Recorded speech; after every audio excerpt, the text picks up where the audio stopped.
Welcome to One True Champion, the show that brings you the hot topics from around the league. Alongside Wendell Barnhouse, I'm Kristen. Let's dive into Big 12 country.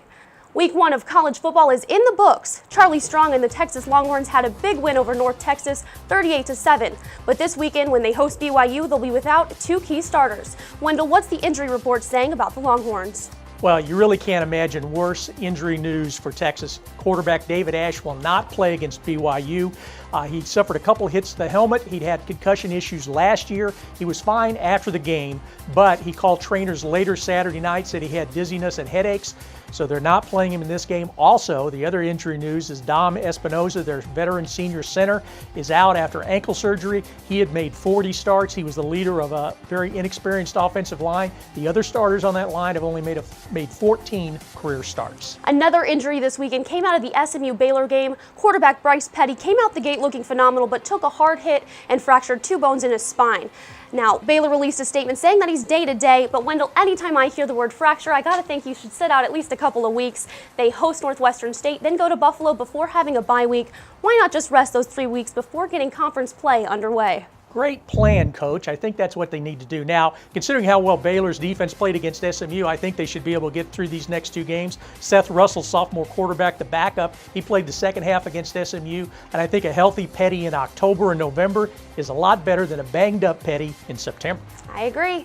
All right, Insider, the best of the rest. Who caught your eye this weekend? Well, you get a look at Oklahoma and their running backs. This is the first time that Bob Stoops has not had a junior or senior running back on his roster. So he had sophomores Keith Ford and Alex Ross and freshman Samaje Perine combined for 33 carries and 164 yards and 5 touchdowns. Now, Perine led the way with 77 yards on 13 carries. And even though this program has produced running backs like Adrian Peterson, Billy Sims, Joe Washington, Greg Pruitt, well, Perine sounds pretty confident in his running back buddies. He's definitely confident. Perine had this to say after the game. I think we are one of the strongest, if not the strongest running back groups that's ever come through Oklahoma. The Sooner backs ran very well this weekend, but they weren't the only ones in the Big 12. Hashtag Big 12 Speed was trending on Twitter this weekend. Wendell, which players impressed you with their legs? Well, first of all, Big 12 preseason newcomer of the year, Tyreek Hill from Oklahoma State. He ran away from some pretty fast guys on the Florida State team. He had 278 yards in total offense against Florida State in that loss. Also, Colby Listenby, a wide receiver for TCU, had a 38-yard touchdown catch. He's a track guy. Gary Patterson thinks he's one of the fastest guys in the Big 12.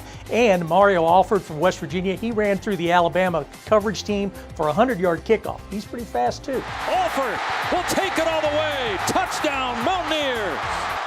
Stepping away from football for a minute, soccer and volleyball got their seasons underway this weekend. How is the league looking there? Well, you know, it was a tough weekend in volleyball for Iowa State. They went up against 2 ranked teams, number 3 Stanford, number 13 Florida State. They got swept in both those matches. Now, Oklahoma lost to number 10 Florida, but that went 5 sets. And in soccer, Oklahoma knocked off number 6 Florida, while Texas Tech won 2 matches, including a victory at number 11 Notre Dame. They're 3-0, and they're number 10 in the national rankings.